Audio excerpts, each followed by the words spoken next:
Dear students, हम पढ़ रहे थे क्लास 7 की साइंस की एनसीईआरटी का सेकंड चैप्टर का नेम था न्यूट्रिशन इन एनिमल्स। हम एनिमल्स के न्यूट्रिशन के बारे में पढ़ रहे थे। उसमें क्या क्या चीज़ें शामिल होती हैं। पहली है कि न्यूट्रिएंट रिक्वायरमेंट, किन किन न्यूट्रिएंट्स की पोषक तत्वों की ज़रूरत होती है। दूसरा, जैसे कि protein, vitamin, fat, carbohydrates etcetera. दूसरा, mode of intake of food, यानी किस किस तरीके से अलग अलग ऑर्गेनिजम्स अपना फूड इनटेक करते हैं, खाते हैं। जैसे कि बीज और हमिंग बर्ड्स के केस में था कि वो सक करते हैं नेक्टर ऑफ प्लांट्स के नेक्टर को, रस को सक करते हैं। और जो इन्फेंट्स और ह्यूमंस हैं वो अपनी मदर्स के मिल्क पे डिपेंड होते हैं। स्नेक जैसे पाइथन हो गए, वो स्वेलो करते हैं, निगलते हैं अपने शिकार को। और फिर उसके अगला टॉपिक था कि यूटिलाइजेशन इन द बॉडी। अब न्यूट्रिएंट इनटेक तो कर लिया, खा लिया, अब उसका यूटिलाइजेशन कैसे होगा, डाइजेशन कैसे होगा बॉडी में, वो हमने शुरू किया था ह्यूमन के डाइजेशन से। तो ह्यूमन के डाइजेशन कहाँ से शुरू होता है? बकल कैविटी, यानी एक कैनाल है, डाइजेस्टिव ट्रैक्ट है जो कि बकल कैविटी से शुरू होती है और एनस पर एंड होती है। यहाँ से शुरू होकर के यहाँ पर एंड होती है। ये पूरी कैनाल को एलिमेंट्री कैनाल कहते हैं या फिर डाइजेस्टिव ट्रैक्ट कहते हैं। इसके साथ कुछ हमारे वो भी अटैच होते हैं, ग्लैंड्स भी एसोसिएटेड होते हैं इसके साथ, जिसकी हेल्प से हमारा डाइजेस्टिव सिस्टम पूरा काम करता है। हमारा जो डाइजेशन है वो हर लेवल पर थोड़ा थोड़ा होता है, जो कि बकल कैविटी से ही शुरू हो जाता है। मीन्स माउथ से ही डाइजेशन शुरू हो जाता है और हर लेवल पर होता रहता है। और जो हमने एसोसिएटेड ग्लैंड्स पढ़े थे उसमें अलग अलग ग्लैंड्स लाइक लिवर हो गया जो कि बाइल जूस सेक्रेट करता है, पेनक्रियाज हो गया जो कि पेनक्रियाटिक जूस सेक्रेट करता है, और कुछ डाइजेस्टिव जूस हमारे स्टमक भी सेक्रेट करता है, और इंटेस्टाइन भी, स्मॉल इंटेस्टाइन भी सेक्रेट करती है। इन सबको मिला करके डाइजेशन होता है हमारे फूड का। तो हम पढ़ेंगे हर लेवल पर अलग अलग किस तरीके से डाइजेशन होता है। तो हमने बकल कैविटी और माउथ के बारे में पढ़ लिया था कि किस तरीके से माउथ में जो हमारे टीथ होते हैं वो डाइजेशन मतलब फूड को ब्रेक डाउन करने में हेल्पफुल होते हैं।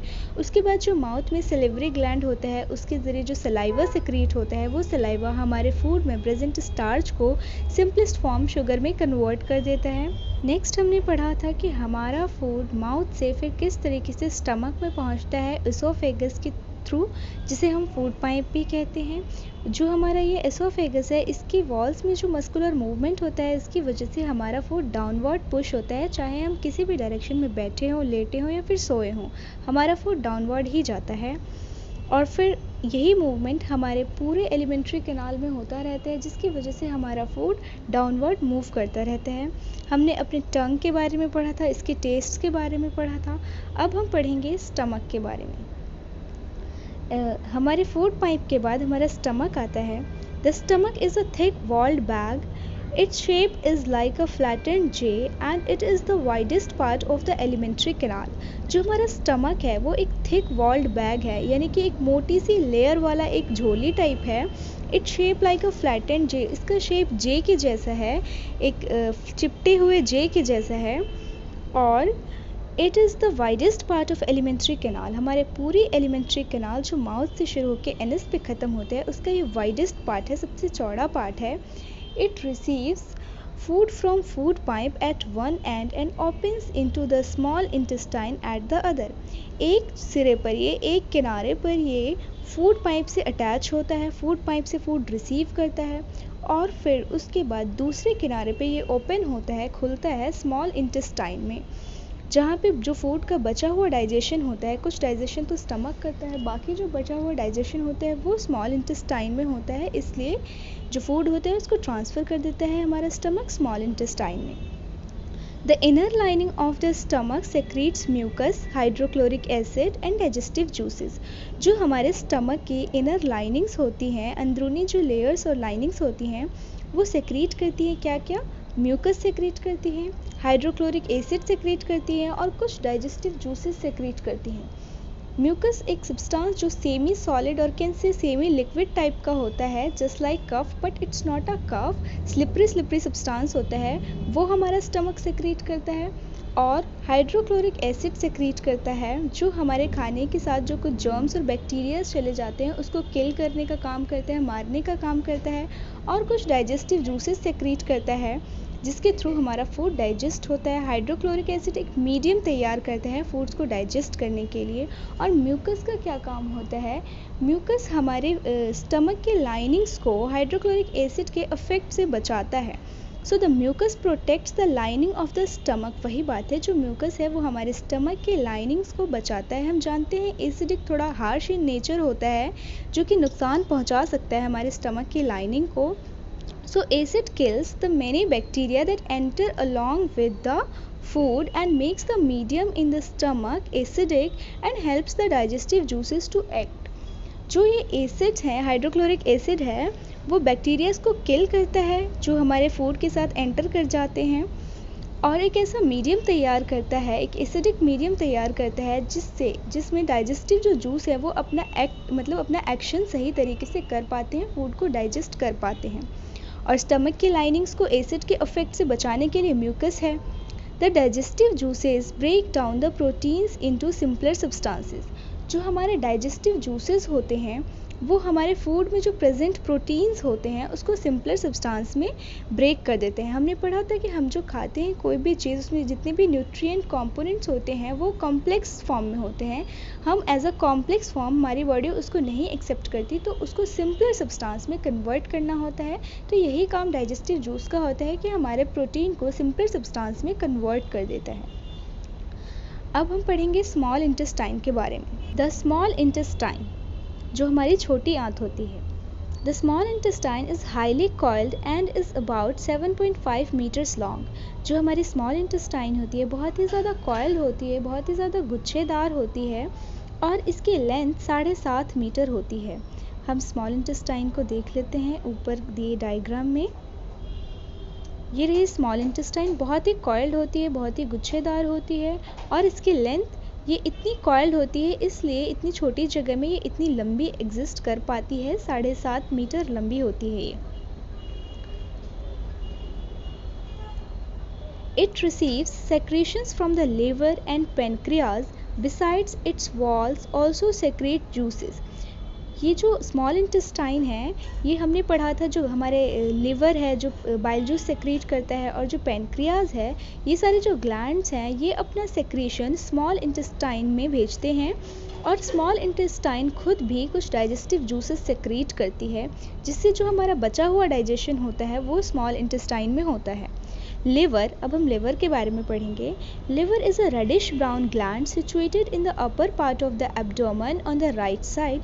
लिवर एक रेडिश ब्राउन, थोड़ा थोड़ा लाल और हल्का ब्राउन रंग का एक ग्लैंड है, जो कि हमारे एब्डोमेन के, हमारे पेट के ऊपर वाले हिस्से में राइट साइड में सिचुएटेड होता है, क्योंकि हमारा स्टमक लेफ़्ट साइड में होता है और जो लिवर है वो राइट साइड में होता है, वो अपोजिट साइड में होता है। It is the largest gland in the body. ये हमारे बॉडी का बहुत ही बड़ा ग्लैंड है, सबसे बड़ा ग्लैंड है। हमारे बॉडी में बहुत सारे अलग अलग फंक्शंस के लिए अलग अलग ग्लैंड होते हैं, तो ये उनमें सबसे बड़ा ग्लैंड है। इसका फंक्शन पढ़ते हैं। It secretes bile juice that is stored in a sac called gall bladder. जो इसके द्वारा सेक्रेट किया हुआ बाइल जूस होता है वो एक सैक, एक छोटी सी पैकेट टाइप होता है, उसमें इकट्ठा होता है, जिसे हम गॉल ब्लैडर कहते हैं। The bile plays an important role in the digestion of fats. Bile का बहुत ही इम्पोर्टेंट रोल होता है फैट्स के डाइजेशन में। नेक्स्ट है pancreas. The pancreas is a large cream coloured gland located just below the stomach. पेट के just नीचे जो एक ग्लैंड सिचुएटेड होता है उसे पेनक्रियाज कहते हैं, और वो लाइट हल्का क्रीम कलर का होता है। The pancreatic juice acts on carbohydrates, fats and proteins and changes them into simpler forms. Pancreatic juice का काम होता है कि कार्बोहाइड्रेट, फैट और प्रोटीन को सिंपलर फॉर्म में कन्वर्ट कर देता है। The partly digested food now reaches the lower part of the small intestine, where the intestinal juice completes the digestion of all components of the food। जो अब partly digested, अब कुछ हमारा digestion हमारे स्टमक में हो गया, कुछ स्मॉल इंटेस्टाइन के अपर पार्ट में बाइल जूस और पैनक्रियाज की वजह से हो गया।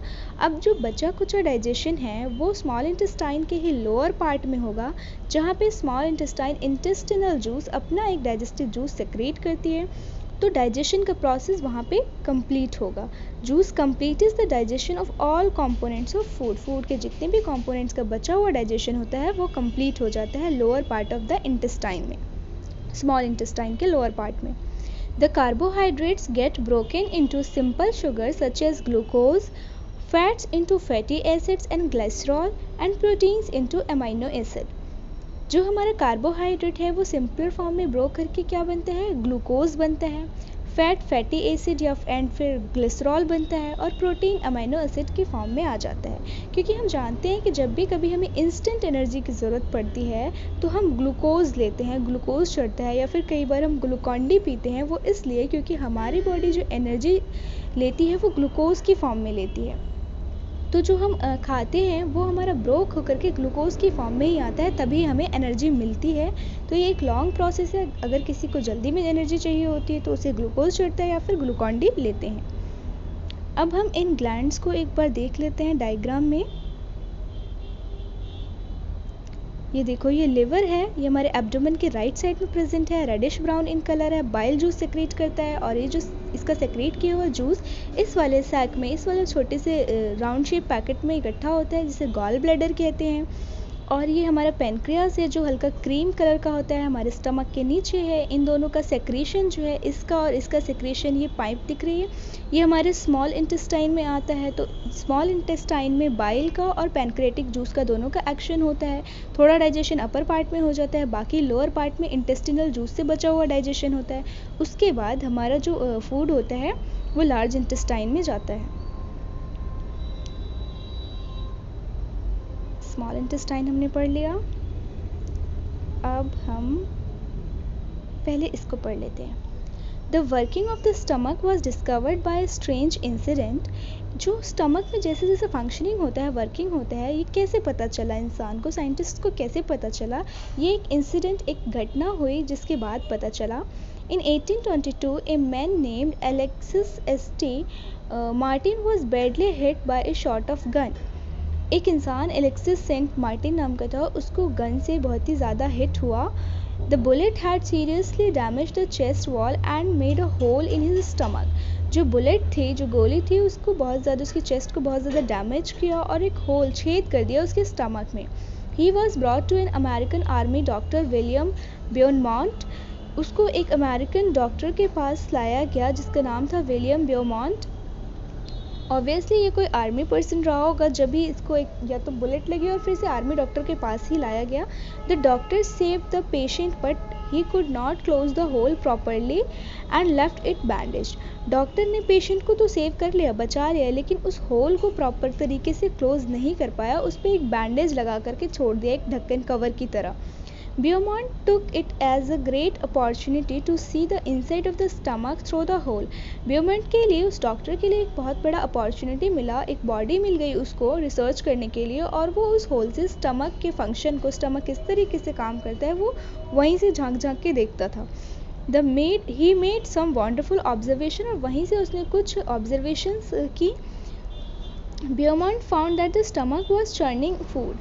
Beaumont ने पाया कि स्टमक फूड को चर्न कर रहा है, मतलब तोड़ रहा है, उसे मिक्स कर रहा है। Its walls secrete a fluid which could digest the food. और उसने देखा कि स्टमक की जो वॉल्स हैं, जो लेयर्स हैं, वो फूड को डाइजेस्ट करने के लिए कुछ फ्लूइड सेक्रेट कर रही है, कुछ लिक्विड टाइप सेक्रेट कर रही है।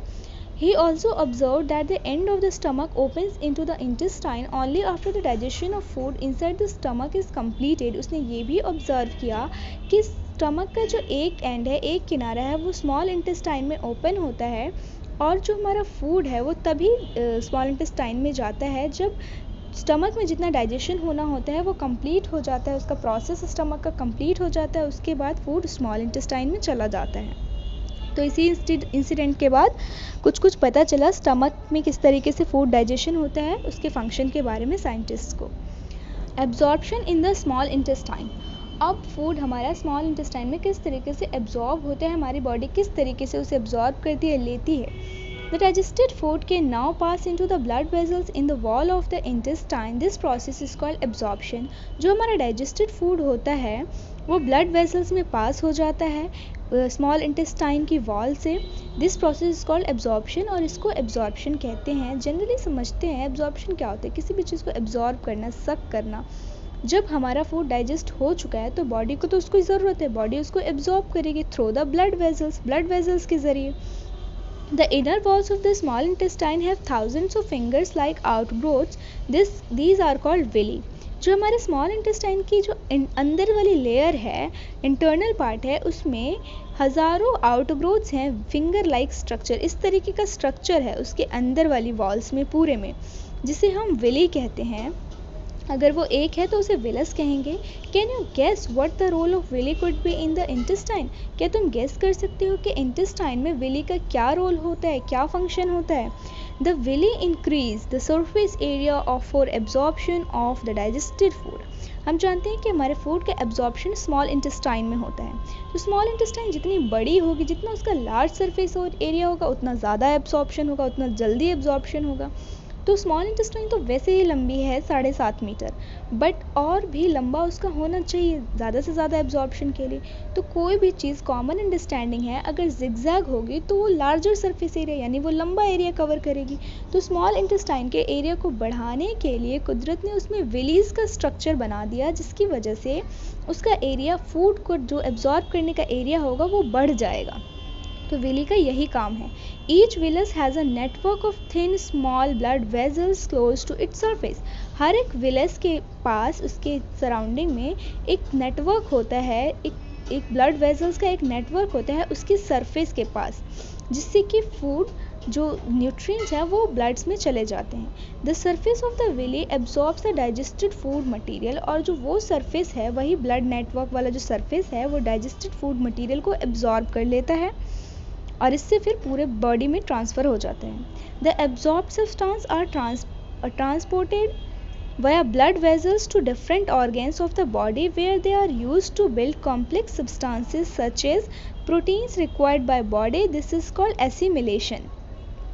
और जो यही एब्जॉर्ब्ड सब्सटेंस है वो ट्रांसपोर्ट हो जाते हैं। जो वेली का आउटर सरफेस एरिया जो ब्लड वेसल वाला होता है, वो जब एब्जॉर्ब कर लेता है अपने अंदर, तो फिर वो अपने अंदर से ट्रांसपोर्ट कर देता है ब्लड वेजल्स के ज़रिए। ब्लड वेजल्स का तो कनेक्शन होता है एक दूसरे से, वो अपने ब्लड वेजल्स के ज़रिए ट्रांसफ़र कर देता है बॉडी के सभी ऑर्गन्स में, अलग अलग हिस्सों में, अलग अलग ऑर्गन्स में, where they are use to build substances, जहाँ सब्सटेंसेस बनते हैं, कॉम्प्लेक्स सब्सटेंसेस, जैसे कि प्रोटीन की ज़रूरत होती है जहाँ पे बॉडी में। This is called assimilation. इस प्रोसेस को क्या कहते हैं? एसिमिलेट करना कहते हैं, मिक्स करना कहते हैं। जिसे एसिमिलेशन का मतलब क्या होता है? मिक्स होना। तो जो हमारा प्रोटीन है, कोई भी न्यूट्रिएंट है, वो हमारी पूरी बॉडी में इसी प्रोसेस के थ्रू एसिमिलेट हो जाता है, मिक्स हो जाते हैं। In the cells glucose break down with the help of oxygen into carbon dioxide and water and energy is released. अब जो ये एनर्जी, ये सारे जितने भी न्यूट्रिएंट्स हैं, लाइक प्रोटीन सिंपलर फॉर्म में, अमीनो एसिड के, फैट एसिड और ग्लिसरॉल के, कार्बोहाइड्रेट ग्लूकोज की फॉर्म में, ये सब हमारे सेल्स में पहुंचता है, ब्लड्स के थ्रू हमारे बॉडी के सेल्स में पहुंचता है। हम जानते हैं ह्यूमन बॉडी सेल्स से मिलकर बनी हुई है, तो हर ऑर्गन्स के सेल्स में पहुंचता है और वहाँ पर जो ग्लूकोज है, हम ग्लूकोज के बारे में पढ़ रहे हैं, वो ऑक्सीजन की हेल्प से ब्रेक डाउन होता है और कार्बन डाइऑक्साइड और वाटर रिलीज़ करता है। कार्बन डाइऑक्साइड, वाटर और एनर्जी रिलीज़ करता है। कार्बन डाइऑक्साइड हम अपनी सांस जब हम बाहर निकालते हैं तो उसके ज़रिए निकाल देते हैं, वाटर भी हम अपनी बॉडी से निकाल देते हैं और एनर्जी हमारी बॉडी यूज़ कर लेती है। इस तरीके से एनर्जी का हम यूटिलाइजेशन करते हैं, हम यूज़ करते हैं। The food that remains undigested and unabsorbed enters into the large intestine. और वो फूड जो अनडाइजेस्टेड है, डाइजेस्ट नहीं हो पाया स्मॉल इंटेस्टाइन के और स्टमक, इन सब के फंक्शन के बावजूद, और अनएब्जॉर्ब्ड रहा, उसे हमारे स्मॉल इंटेस्टाइन ने नहीं एब्जॉर्ब किया, वो लार्ज इंटेस्टाइन में चला जाता है। अब हम लार्ज इंटेस्टाइन का फंक्शन पढ़ेंगे। Large intestine, the large intestine is wider and shorter than small intestine. जो हमारी बड़ी आंत होती है वो स्मॉल इंटेस्टाइन के कंपैरिजन वाइडर होती है, चौड़ी होती है और छोटी होती है। इसको बड़ी इसलिए कहा गया है क्योंकि ये चौड़ी होती है, बजाय इसके कि ये लेंथ में स्मॉल इंटेस्टाइन के कंपैरिजन में तो छोटी ही होती है।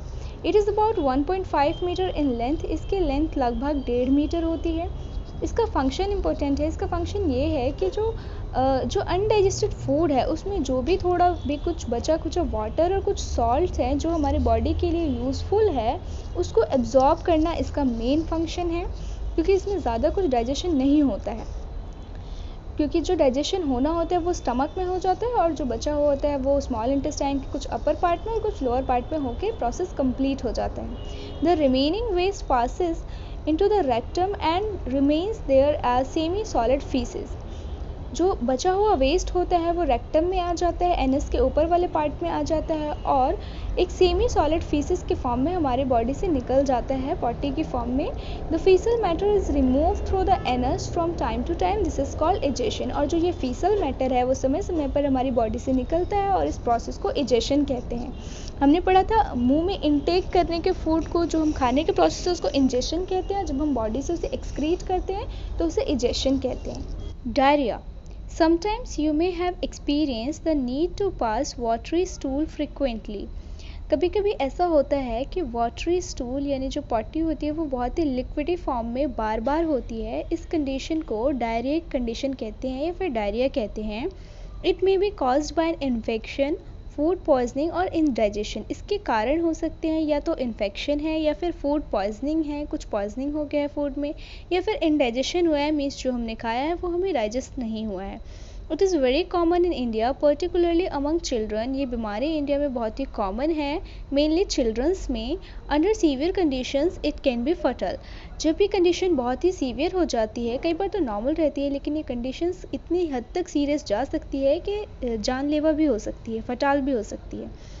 This is because of the excessive loss of water and salts from the body. ऐसा इसलिए क्योंकि डायरिया में बॉडी का बहुत सारा वाटर लॉस हो जाता है और जो सॉल्ट्स होते हैं इंपॉर्टेंट वो सब लॉस हो जाते हैं। सॉल्ट मीन्स वो नमक वाला सॉल्ट नहीं, जो इम्पोर्टेंट सॉल्ट्स होते हैं बॉडी में दूसरे, वो लॉस हो जाता है। Diarrhoea should not be neglected. Diarrhoea को हम नेग्लेक्ट नहीं कर सकते, मतलब उसे हम इग्नोर नहीं कर सकते। Even before a doctor is consulted the patient should be given plenty of boiled and cool water with a pinch of salt and sugar dissolved in it। Doctor की सलाह के बाद भी जो पेशेंट है उनको ये ज़रूरी होता है कि बॉयल वाटर को, गर्म पानी को ठंडा करके उसमें थोड़ा सॉल्ट और थोड़ा सा शुगर मिक्स करके पेशेंट को दिया जाए, जिसे ORS का घोल भी कहते हैं, जिसकी फुल फॉर्म होती है ओरल रिहाइड्रेशन सॉल्यूशन। यानी दोबारा से जो मतलब डायरिया में क्या होता है, बॉडी डिहाइड्रेट हो जाती है, बॉडी का पानी निकल जाता है, तो ये ऑरली रिहाइड्रेशन होता है, यानी दोबारा से उस पानी की पूर्ति करते हैं जो बॉडी में कमी हो गई है, उसे ही ORS का घोल कहते हैं। डाइजेशन इन ग्रास ईटिंग एनिमल्स। हमने ह्यूमंस के बारे में डाइजेशन पढ़ लिया, किस तरीके से डाइजेशन होता है। अब हम पढ़ेंगे ग्रास ईटिंग एनिमल्स, उन जानवरों के बारे में जो घास खाते हैं, उनके बारे में डाइजेशन पढ़ेंगे, किस तरीके से उनका डाइजेशन होता है। Have you observed cow, buffaloes and other grass eating animals chewing continuously even when they are not eating?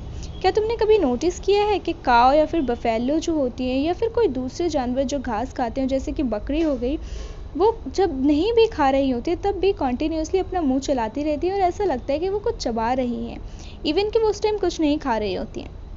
Actually, they quickly swallow the grass and store it in a part of the stomach called rumen। वास्तव में ये है कि वो जब घास खाने जाती हैं तो जल्दी जल्दी जो भी घास उनके मुंह में आती है उसे swallow करती जाती हैं, थोड़ा थोड़ा चबा के उसे निगलती जाती हैं और वो उनके स्टमक के एक पार्ट में स्टोर हो जाता है, जिसे कि rumen कहते हैं। Here the foods get partially digested and is called curd. और वहाँ उसका फूड, र्यूमेन में उसका फूड पार्शियली डाइजेस्ट हो जाता है, आधा डाइजेस्ट हो जाता है, और इस आधे डाइजेस्टेड फूड को कर्ड कहते हैं। But later the curd returns to the mouth in small lumps and the animal chews it. और बाद में वो कर्ड जब वो घास खा के वापस आ जाती है तो वो कर्ड माउथ में आता जाता है उस जानवर के थोड़ा थोड़ा लम्प से, छोटा छोटा गोले की फॉर्म में, और जानवर उसे च्यू करता है, उसे चबाता जाता है और हमें ऐसा लगता है कि वो कुछ खा रहे हैं, वो अपने पार्शियली डाइजेस्टेड फूड को और डाइजेस्ट कर रहे होते हैं। This process is called rumination, और इस प्रोसेस को रूमिनेशन कहते हैं। जनरली हम जुगाली कहते हैं नॉर्मल टर्म्स में, बट साइंटिफिक में उसे रूमिनेशन कहते हैं, और ऐसी एनिमल्स को रूमिनेंट्स कहते हैं। The grass is rich in cellulose. हम जानते हैं कि ग्रास में बहुत ज़्यादा सेल्यूलोज होता है। ए टाइप ऑफ कार्बोहाइड्रेट, एक तरीके का कार्बोहाइड्रेट होता है। In ruminants like cattle, deer etcetera. जो रूमिनेंट एनिमल्स हैं जैसे कि कैटल, चौपाए जानवर जैसे कि डियर हो गया, हिरन हो गया, उनके रूमेन में एक बैक्टीरिया प्रेजेंट होता है जो कि उनके सेलुलोज को डाइजेस्ट करने में हेल्प करते हैं। हम जानते हैं कि एनिमल्स बॉडी में कुछ बेनिफिशियल बैक्टीरियाज भी होते हैं, तो ये जो बैक्टीरिया उनके रूमेन में प्रेजेंट होता है उनके सेलुलोज को डाइजेस्ट करता है। वो बैक्टीरिया ह्यूमन बॉडी में नहीं होता। Many animals including humans can not digest cellulose. बहुत सारे जानवर जिसमें कि ह्यूमन्स भी आते हैं वो सेलुलोज को डाइजेस्ट नहीं करते। Animals like horses, rabbit, etc. have a large sac-like structure called caecum between the esophagus and the small intestine. जो एनिमल्स होते हैं जैसे हॉर्स और रैबिट, काउ, जैसे कि जो भी एनिमल रूमिनेंट्स होते हैं, उनकी बॉडी में एक सेक लाइक स्ट्रक्चर होता है, बड़ा सा झोली टाइप का, जिसे कैकम कहते हैं, जो कि ओसोफेगस और स्मॉल इंटेस्टाइन के बीच में होते हैं। और जो फूड में प्रेजेंट सेलुलोज होता है ना, वो यहीं पे डाइजेस्ट होता है कुछ बैक्टीरियाज के एक्शंस के थ्रू। हमने पढ़ा ना, बैक्टीरिया सेलुलोज को डाइजेस्ट करता है इन एनिमल्स की बॉडी में, वो यहीं पर होता है, कैकम में ही होता है, जो कि ह्यूमन्स बॉडी में प्रेजेंट नहीं होता है। हम डायग्राम में देख लेते हैं। ये एसोफेगस है, ये रूमेन है जहाँ पे जस्ट फूड को स्वलो करके स्टोर करता है एनिमल और उसको हाफ डाइजेस्ट करता है। बाकी जो बचा हुआ डाइजेशन है सेलुलोज का, वो कैकम में होता है, इस पार्ट में होता है जो कुछ बैक्टीरियाज की हेल्प से। और ये स्मॉल इंटेस्टाइन है, ये लार्ज इंटेस्टाइन है, और ये पूरा स्टमक दिखाया गया है। So far you have learnt about animals which possess the digestive system, but there are many small organisms which do not have a mouth and a digestive system. अभी तक तुमने ये पढ़ा कि जो एनिमल्स होते हैं उनके पास एक डाइजेस्टिव सिस्टम होता है और माउथ होता है, जिससे वो मुंह से एंगल्फ करते हैं फूड को, उसके बाद उसे डाइजेस्ट करते हैं और उनकी बॉडी फिर उन्हें यूटिलाइज करती है। But there are many small organisms which do not have a mouth and a digestive system. लेकिन कुछ ऐसे छोटे जानवर भी होते हैं जिनका ना ही तो मुंह होता है और ना ही कोई डाइजेस्टिव सिस्टम होता है, बट फिर भी वो खाते हैं और ज़िंदा भी रहते हैं। Then how do they acquire and digest food, तब वो कैसे फूड को एक्वायर करते हैं और उसे डाइजेस्ट करते हैं। In this section below you will learn another interesting way of food intake. इस सेक्शन में तुम पढ़ोगे एक नया तरीका फूड को इनटेक करने का, खाने का एक इंटरेस्टिंग सा तरीका, जो कि हम अमीबा के बारे में पढ़ेंगे। 2.4 feeding and digestion in amoeba. अब अमीबा ये है, इसमें फूड कैसे ये फीड करता है, कैसे खाता है और किस तरीके से ये डाइजेस्ट करता है। अमीबा सबसे पहली बात एक माइक्रोस्कोपिक सिंगल सेल्ड ऑर्गेनिज्म है, पॉन्ड वाटर में होता है। माइक्रोस्कोपिक जो हमें नेकेड आई से नहीं देखे, माइक्रोस्कोप की हेल्प से देखे, इतना छोटा होता है और ये सिंगल सेल्ड ऑर्गेनिज्म है और ये पॉन्ड वाटर में, तालाबों में पाया जाता है। Amoeba has a cell membrane, a rounded dense nucleus and many small bubble-like vacuoles in its cytoplasm. Amoeba की एक सेल मेम्ब्रेन होती है, हमने पढ़ा है, एक जो सेल होती है हर सेल की एक सेल मेम्ब्रेन होती है। अब अमीबा सिंगल सेल है तो उसकी भी एक सेल मेम्ब्रेन होती है और उसमें एक न्यूक्लियस है, राउंड डेंस न्यूक्लियस है, न्यूक्लियस हर सेल में होता है, उसका भी न्यूक्लियस है। और एक उसमें स्मॉल बहुत सारे बबल लाइक स्ट्रक्चर हैं जिसे वॉक्यूल्स कहते हैं, उसके साइटोप्लाज्म में जो न्यूक्लियस और सेल मेम्ब्रेन के बीच का एरिया होता है, लिक्विड टाइप होता है, उसे हम साइटोप्लाज्म कहते हैं, हमने पहले ही पढ़ा है। तो ये सिंगल सेल ऑर्गेनिज्म है, इसका सारा फंक्शन इसी सेल में होता है। Amoeba constantly changes its shape and position. Amoeba में फ्लेक्सिबिलिटी होती है, वो अपने शेप और पोजीशन को चेंज करता रहता है लगातार, उसका कोई फिक्स पोजीशन और फिक्स शेप नहीं होता। It pushes one or more fingers like projections called pseudopodia or false feet for movement and capture for food. उसका ना ही तो कोई स्पेसिफिक हाथ पैर होता है, ना ही कोई मुंह के जैसा कोई स्ट्रक्चर होता है, तो वो मूवमेंट के लिए, खाना खाने के लिए, इन सब के लिए वो अपनी बॉडी को अलग अलग तरीके से मोड़ तोड़ लेता है। जैसे जब उसे खाना खाना होता है तो अपनी बॉडी को इस तरीके से दो फीट्स टाइप स्ट्रक्चर, उसके पैर जैसे स्ट्रक्चर आगे बढ़ाता है, इसकी वजह से उसे स्यूडोपोडिया कहते हैं। स्यूडो मतलब झूठा, फॉल्स फीट होते हैं उसके, उन्हें वो आगे बढ़ाता है और फूड पार्टिकल को एंगल्फ कर लेता है, वो चलता भी इसी की हेल्प से है। और amoeba feeds on some microscopic organisms. Amoeba खुद भी माइक्रोस्कोपिक है और वो फीड ऑन यानी खाता भी है माइक्रोस्कोपिक ऑर्गेनिजम्स को भी। अब अपने से बड़े साइज के ऑर्गेनिज्म तो नहीं खाएगा ना। When it senses food, it pushes out pseudopodia around the food particle and engulf it. जब वो सेंस कहता है, ऐसे महसूस करता है कि उसके आसपास कहीं उसका खाना है, उसका फूड है, तो वो अपनी स्यूडोपोडिया, अपने फॉल्स फीट को मूव कर लेता है, बढ़ा लेता है आगे की तरफ, और जो फूड पार्टिकल होता है उसको एंगल्फ कर लेता है, खा लेता है। The food becomes trapped in food vacuole. जो उसकी बॉडी में, उसके साइटोप्लाज्म में जो वैक्यूल्स प्रेजेंट है, उसमें फूड ट्रैप हो जाता है, फंस जाता है। डाइजेस्टिव जूस, उसका जो फूड वैक्यूल है ना, वही डाइजेस्टिव सिस्टम का काम करता है।